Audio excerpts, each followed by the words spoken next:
Subscribe करें ideal progressive school के YouTube channel को और वीडियो अच्छी लगे तो लाइक और शेयर करें और बेल आइकन को दबाना ना भूलें ताकि इस चैनल पर अपलोड होने वाले सारे वीडियो सबसे पहले आपके पास पहुंच सके। प्यारे छात्रों, आज परसेंटेज का पार्ट 13 प्रश्नावली से है आपका क्वेश्चन नंबर 61। यदि भारत में गेहूं की उपज और दुनिया में गेहूं की उपज का अनुपात 15:75 हो तो भारत के बाहर कुल उपज का कितना प्रतिशत गेहूं होता है। यानी दुनिया में जितना भी गेहूं होता है, पूछा गया इसमें कि दुनिया में जितना भी गेहूं होता है उसमें से भारत के बाहर कितना प्रतिशत होता है, यही पूछा गया है। जबकि भारत और दुनिया का जो उपज है उसका अनुपात दिया हुआ है 15:75, यानी ये है 15 तो पूरे दुनिया में 75, तो ये 75 में भारत का भी शामिल है, क्योंकि भारत का 15 तो पूरे दुनिया में 75 गेहूं का उपज जो है। तो पहले हम लोग ये ज्ञात कर लेते हैं कि जब दुनिया में जब 75 है ना तो भारत में 15, तो दुनिया में अगर 100 होगा तब भारत में कितना।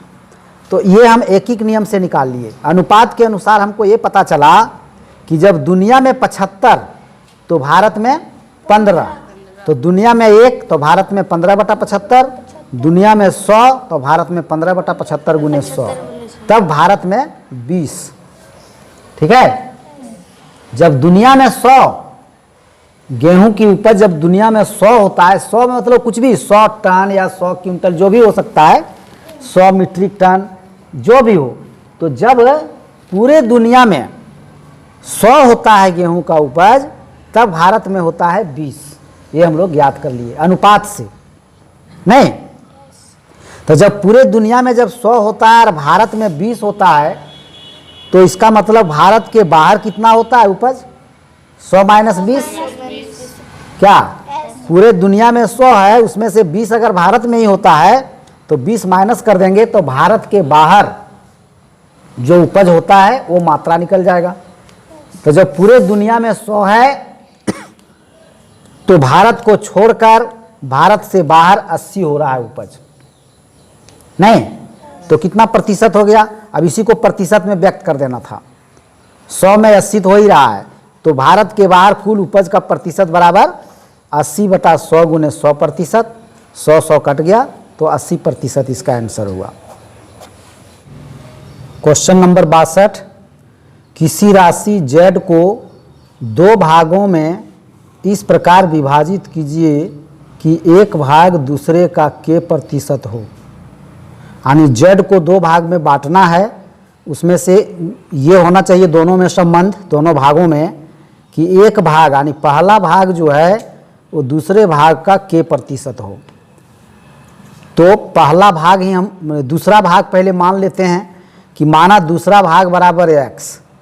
अगर दूसरा भाग x है तो पहला भाग क्या हो जाएगा, x का k%, क्योंकि दिया हुआ था कि एक भाग दूसरे का k% है। तो पहला भाग अगर दूसरा भाग अगर x है तो पहला भाग हो जाएगा x का k%, यानी x गुने k/100। ठीक है, तो हो जाएगा xk/100 हो गया। दूसरा भाग यानी पहला भाग हो गया xk/100, दूसरा भाग अगर x है तो पहला भाग xk/100। अब प्रश्न से इन दोनों भागों को जोड़ेंगे तो z के बराबर होगा, क्योंकि z को ही तो 2 भागों में बांटे हैं, z को ही 2 भागों में बांटे हैं, उसमें से दूसरा भाग x था और पहला भाग xk/100 था, तो दोनों को जोड़ करके z आना है। ठीक है, तो प्रश्न से x/1 + xk/100 = z। अब इसको जोड़ रहे हैं, देखिए 100 लिए इसका एलसीएम तो 100x + xk है ना, फिर इधर आ गया बराबर में z। अब इसको कर रहे हैं क्रॉस मल्टीप्लिकेशन, यहाँ पर z है यानी z/1 मान लीजिए है, तो 100x + xk को z से गुना करेंगे, 1 से गुना करेंगे तो आ जाएगा 100x + xk, और 100 को करेंगे z से तो बराबर 100z। ठीक, अब यहाँ देखिए 100x + xk है तो इसमें हम x को कॉमन ले रहे हैं, क्योंकि 100 के साथ भी x गुना है और k के साथ भी x गुना है। तो x को अगर हम कॉमन ले लेते हैं तो हो जाएगा x bracket 100 plus k। x बाहर आ गया तो 100 प्लस k अंदर हो गया, तो 100 प्लस k अंदर हो गया, यानी ये x जो है सो 100 के साथ भी गुना है और k के साथ भी गुना है। यहाँ भी क्या, जब ब्रैकेट के बाहर है तो इसका मतलब यही होता है ना। तो इतना बराबर 100z, इसलिए x बराबर, अब x देखिए 100 प्लस k के साथ गुना है, तो x को इधर रख रहे हैं और 100 प्लस k को उधर भेज रहे हैं, तो उसके साथ हो जाएगा भाग 100z के साथ। तो x बराबर हो जाएगा 100z बटा 100 प्लस k। तो x का वैल्यू निकल गया 100z बटा 100 प्लस k।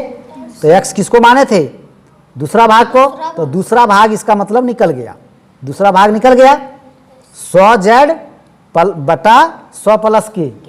तो पहला भाग निकालना है, तो पहला भाग होगा दूसरा भाग का k प्रतिशत, इसलिए पहला भाग बराबर हो जाएगा 100z बटा 100k का k प्रतिशत।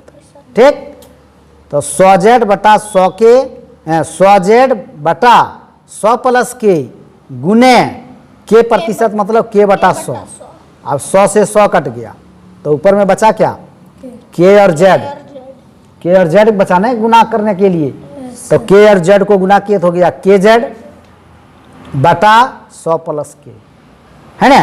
नीचे में 100 प्लस k बचा ना, तो kz बटा 100 प्लस k, ये हो गया आपका पहला भाग, नहीं तो इसलिए दोनों भाग को यहाँ पर हम लिख दिए।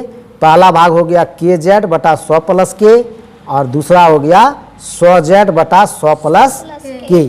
यही दोनों इसका आंसर हो गया।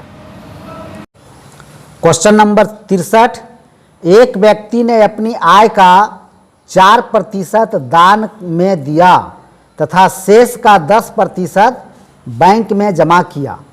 अब यदि उसके पास 1080 रुपये है तो उसकी आय बताइए। ऐसा क्वेश्चन बहुत बनाए हैं। तो माना व्यक्ति की आय बराबर x रुपये, तो दान में दिया गया धन कितना होगा, x का 4%, तो x का 4% देखिए निकल गया x बटा 25 रुपये, x गुने 4 बटा 100 काटे तो हो गया x बटा 25 रुपये। दान कर दिया x बटा 25 रुपये और शेष का 10% बैंक में जमा किया था, तो पहले शेष निकाल लेते हैं। तो शेष धन हो जाएगा x माइनस x बटा 25 बराबर 24x बटा 25 रुपया।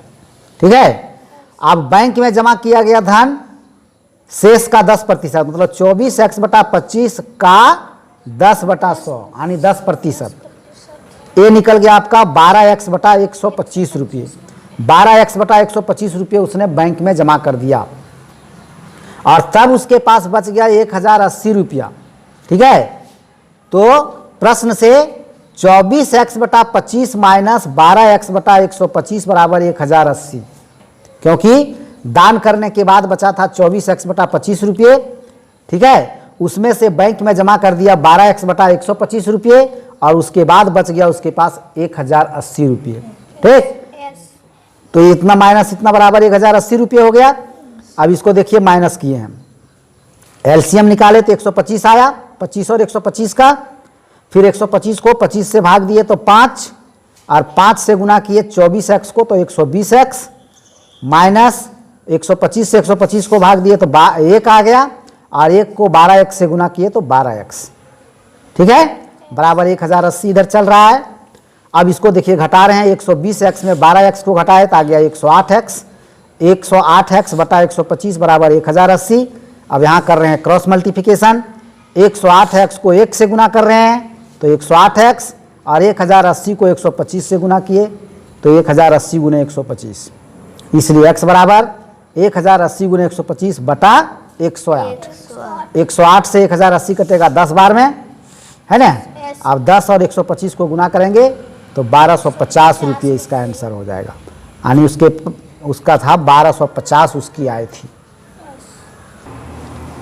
क्वेश्चन नंबर 64, एक व्यक्ति ने अपनी आय का 10% बैंक में जमा किया और 4% दान में दिया। इस प्रकार उसके पास 1075 रुपये बचता है, तो उसकी आय ज्ञात करें। देखिए क्वेश्चन नंबर 63 और 64 दोनों एक जैसा लग रहा है देखने में। उसमें भी 4% दान दिया है और 10% बैंक में जमा किया है। और इसमें भी देखिए 10% बैंक में जमा किया और 4% दान में दिया है, केवल ऊपर नीचे कर दिया बात को। और एक बात और है, बहुत बड़ा अंतर इन दोनों क्वेश्चन में, एक बहुत बड़ा अंतर यही है कि 62 यानी 63 नंबर में आपका था कि पहले वो दान दिया 4% और शेष का 10% बैंक में जमा किया, लेकिन इसमें शेष का नहीं है, इसमें 10% बैंक में जमा किया और 4% दान में दिया, यानी कुल आमदनी का। शेष का अर्थ यहाँ पर, शेष शब्द का प्रयोग यहाँ पर नहीं किया गया है। उसके बाद इसमें उसको 1075 रुपया बच रहा है और उसमें बच रहा था 1080 रुपया। ठीक है, तो इसको देखिए कैसे करते हैं, ये उससे भी आसान है। माना व्यक्ति की आय बराबर x रुपये, तो प्रश्न से वो x रुपया में से दो काम किया है, 10% बैंक में जमा किया है और 4% दान में दिया है। ठीक है, उसके बाद 1075 रुपये बच रहा था, तो प्रश्न से हो गया x माइनस ब्रैकेट के अंदर होगा फिर इधर x का 10% प्लस x का 4% बराबर 1075। बस इसी को सॉल्व कर देना है, x का जो वैल्यू निकला वो आपका आंसर हो गया। तो x माइनस इतना किए, x गुने 10/100 प्लस x गुने 4/100, फिर इसको काटे तो आ गया x बटा 10 प्लस x/25। अब ब्रैकेट का काम किए पहले जोड़ने का, तो देखिए आ गया एलसीएम 50 आया, तो आ गया 7x/50, 5x और 2x को जोड़े तो 7x/50, तो x/1 माइनस 7x/50 बराबर 1075। फिर यहाँ माइनस कर रहे हैं, ठीक है, तो माइनस करके आ गया 43x/50 बराबर 1075। फिर क्रॉस मल्टीप्लिकेशन कर दिए तो आपका आ गया 43x, 1 से गुना हुआ बराबर 1075 गुने 50, इसलिए x बराबर 1075 गुने 50 बटा 43। अब 43 से 1075 कट रहा है 25 बार में, और 25 से 50 को गुना किए तो 1250 रुपये। 1250 रुपये इसका भी आंसर हो रहा है, 1250 रुपये उसका भी आंसर हो रहा है।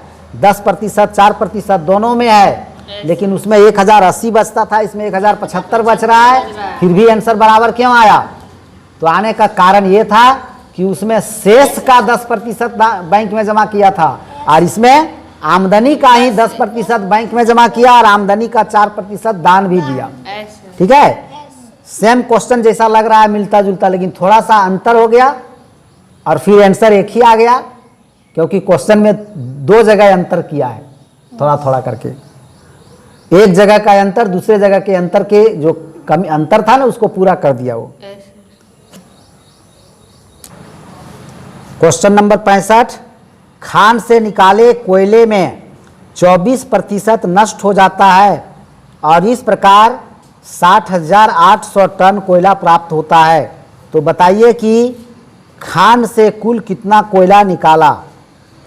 जितना कोयला निकाला गया उसमें से 24% नष्ट हो गया, उसके बाद भी 60,800 टन कोयला प्राप्त हुआ, नष्ट होने के बाद भी बचा उतना।